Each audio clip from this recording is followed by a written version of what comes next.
नमस्कार मित्रांनो, आज आपण विधिलिखित या यूट्यूब चॅनलमध्ये आपले स्वागत आहे। आज आपण विधिलिखित या न्यूज चॅनलसाठी 2023 मध्ये नव्याने आलेले जे कायदे आहेत, 3 कायदे आपल्याकडे नव्याने आलेले आहेत। त्यापैकी एक कायदा म्हणजे भारतीय न्याय संहिता जी 2023 मध्ये अंमलात आली, जी आपण म्हणजे स्पेसिफिक आपल्या सबस्क्रायबरसाठी आणि आपल्या अभ्यासकांसाठी जी आपण शुद्ध मराठीत म्हणजे यातला मॅक्सिमम प्रयत्न राहील ही द्विभाषिक राहील, मुळात ही द्विभाषिक राहील। कारण बरीच अशी काही शब्द आहेत ज्याच्यामध्ये ते इंग्रजीतच बोलावे लागतात, परंतु इंग्रजी आणि बऱ्यापैकी समजल म्हणजे जेणेकरून तुमचा आणि माझी एकूण दोघांची भाषा मॅच होईल अशा दोघांसाठी आपण ही अभिजात भाषाचा जो सध्या मराठीचा दर्जा महाराष्ट्राला मिळालेला आहे, या महाराष्ट्राच्या मराठी अभिजात भाषेचा दर्जा जो मिळाला आहे त्या हिशोबाने त्या पद्धतीने आपण हा मराठीतनं याचा पूर्ण अभ्यास करणार आहे। आजचा हा आपलं पहिलं पुष्प आहे, पहिला अभ्यास वर्ग आहे, जेणेकरून आज आपण याचा एक म्हणजे प्रत्येक कलमाचा आपण अभ्यास करणार आहेत। प्रत्येक कलमाचा एक सेपरेट व्हिडिओ आणणार आहेत। प्रत्येक कलमामध्ये काय काय आहे, काय काय नवीन आहे, जुन्या कलमाशी त्याचा काय संबंध आहे, त्याची केस लॉज काय काय असतील, आपण असा सविस्तर अभ्यास याचा करणार आहेत। आज आपला हा पहिला अभ्यास वर्ग आहे आणि प्रत्येक कलमाचा आपण अभ्यास करणार आहोत। ही सर्व व्हिडिओ आपल्याला विधिलिखित या न्यूज चॅनलवर या यूट्यूबवरती भेटणार आहेत। विधिलिखित या न्यूज चॅनलवर आज आपण अभ्यास करत आहोत भारतीय न्याय संहिता 2023, ज्याचे प्रकरण पहिले काय आहे तर प्रारंभिक आहे।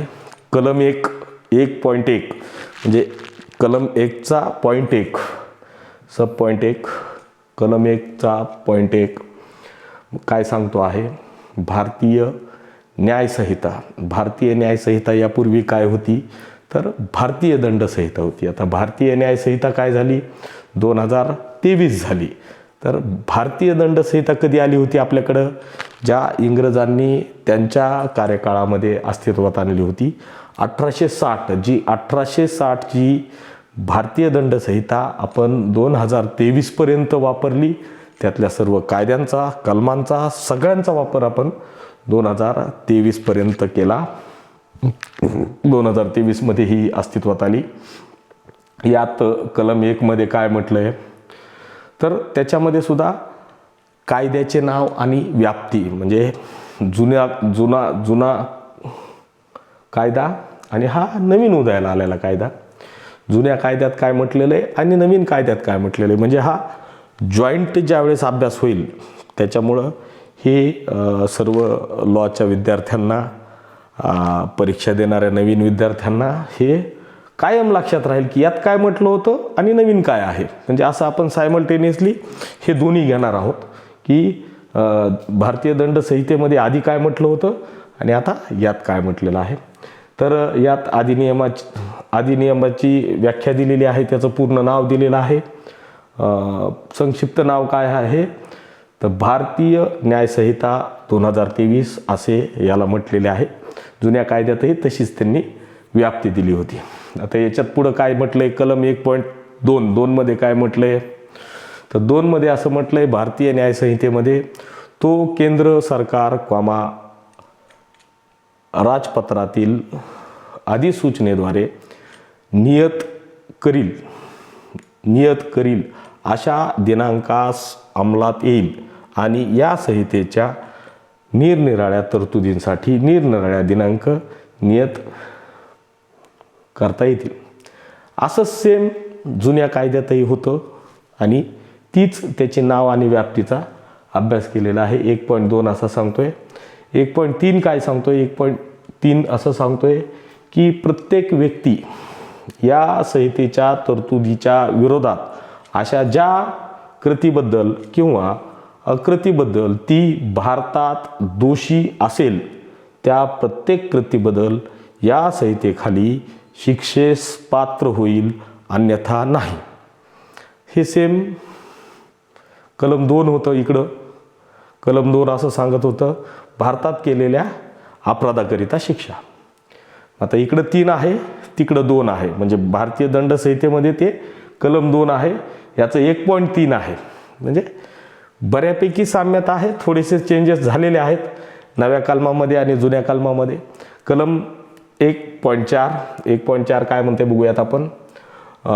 भारतीय न्याय संहितेचं कलम 1.4 सांगतंय, भारताबाहेर केलेल्या अपराधाबद्दल त्यावेळी भारतात अंमलात आलेल्या कोणत्याही कायद्यान्वये न्याय चौकशी केली जाण्यास पात्र असलेल्या कोणत्याही व्यक्तीवर तिने भारताबाहेर कोणत्याही कृतीबद्दल जुनी किंवा अशी कृती भारतामध्ये केलेली होती असे समजून या संहितेच्या तरतुदीनुसार कारवाई केली जाईल.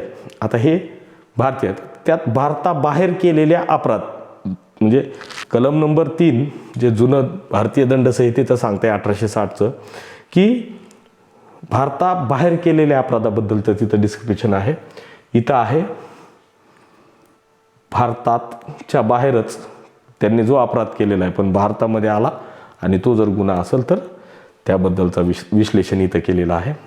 त्यानंतर कलम 1चं 5 आणि 5चं अ काय म्हणतंय, 5चं अ सांगतंय, कलम 5 सांगतंय संहितेची तरतूद भारताच्या कोणत्याही बाहेरच्या जागी आणि भारतात बाहेर केलेल्या कोणताही अपराध. म्हणजे अ सांगते भारताच्या कोणत्याही बाहेरच्या जागी आणि भारताबाहेर केलेल्या कोणताही अपराध. तसंच 1860मध्ये सांगते परकीय क्षेत्रातील गुन्ह्यास भारतीय दंडसंहिता लागू असेल. म्हणजे तुम्ही भारताच्या बाहेर पण काही केलं तर त्यासाठी 100% लागू असेल. आता कलम 1.5. काय म्हणतंय, ब म्हणतंय की भारतात नोंदणीकृत असलेल्या कोणत्याही जहाजावर किंवा विमानावर, मग ते कुठेही असो, कोणत्याही व्यक्तीने केलेला कोणताही अपराध. आता तसंच होतं इकडं. म्हणजे याबद्दल मी एक छान उदाहरण सांगाल तुम्हाला. भारतीय दंड संहितेमध्ये 1860मध्ये कलम 4 परकीय क्षेत्रातील गुन्ह्यास दंडनीय गुन्हा काय भारतीय दंड संहिता लागू असेल. आता यात काय विषय होता, तर यात विषय असा होता की समजा आता तुम्ही एखाद्या जहाजामध्ये मी तो पुढे विषय घेतलाय कुठतरी,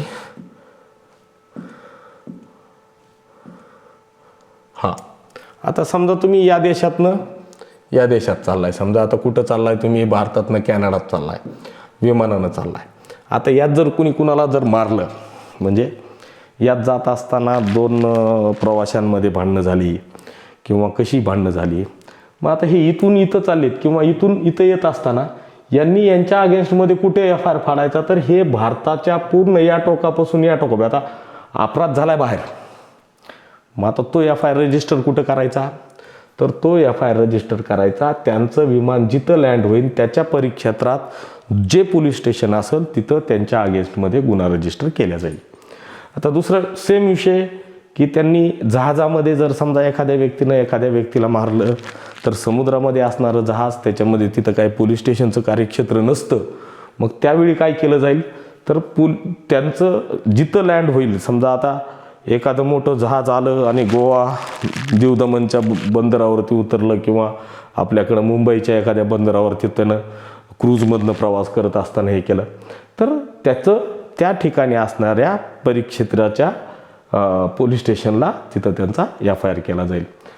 तसंच मी संगणकाची एक प्रतिकृती दाखवली आहे. जर एखाद्या व्यक्तीनं भारतासाठी परंतु भारताच्या बाहेर कॉम्प्युटरवरती, आपल्याकडे जुन्या काळामध्ये Y2K नावाचा व्हायरस आला होता, या टाईपचं काहीही, म्हणजे आजच्या काळामध्ये रॉबरी किंवा चोरी किंवा व्हायरसचं उत्खनन, अशा प्रकारचे असंख्य विषय, म्हणजे ते तुमच्या कायद्यात असो, ही IPCचं IPC रिप्लेस केली आहे. म्हणजे सायबरसुद्धा कुठे येणार, तर कायद्यातच येणार.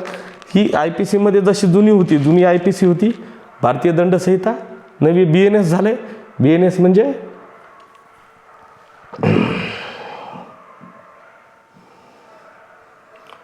न्यायसंहिता एवढाच फरक आहे. न्यायसंहितेमध्ये आणि दंडसंहितेमध्ये एवढाच फरक आहे.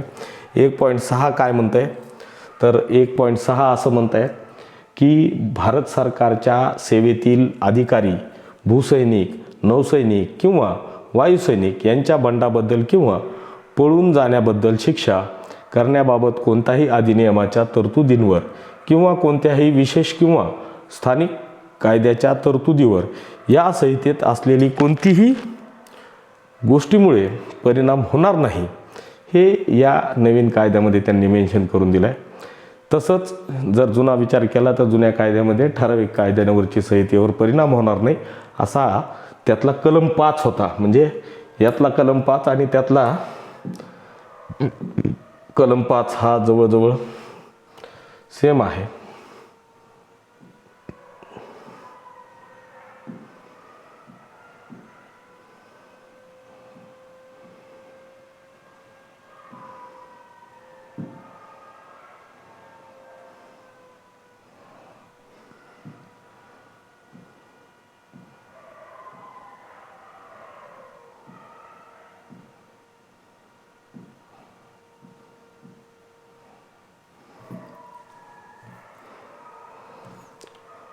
हा आपण 5A बघितला होता. 5A बघितला होता, त्याची व्याप्ती पुढे जाऊन बघितली होती. त्याच्यानंतर आहे 5B. 5B काय म्हणतोय तर 5B म्हणतोय भारतात नोंदणी करत असलेल्या कोणत्याही जहाजावर किंवा विमानावर, मग ते कुठेही असो आणि कोणत्याही व्यक्तीने केलेला अपराध असो. तसंच सेम 4 होतं. 1.5 क असा होता, भारताबाहेर व पलीकडे कोणतीही व्यक्ती कोणत्याही ठिकाणावरून भारतामध्ये स्थित एखाद्या संगणक संपत्तीस लक्ष बनवून करीत असलेला अपराध म्हणजे यांना देखील यात लागू केलेला आहे. तसेच कलम 4 होतं जुन्या दंडसंहितेमध्ये. मी ही डायग्राम तुम्हाला समजून सांगितलेली आहे.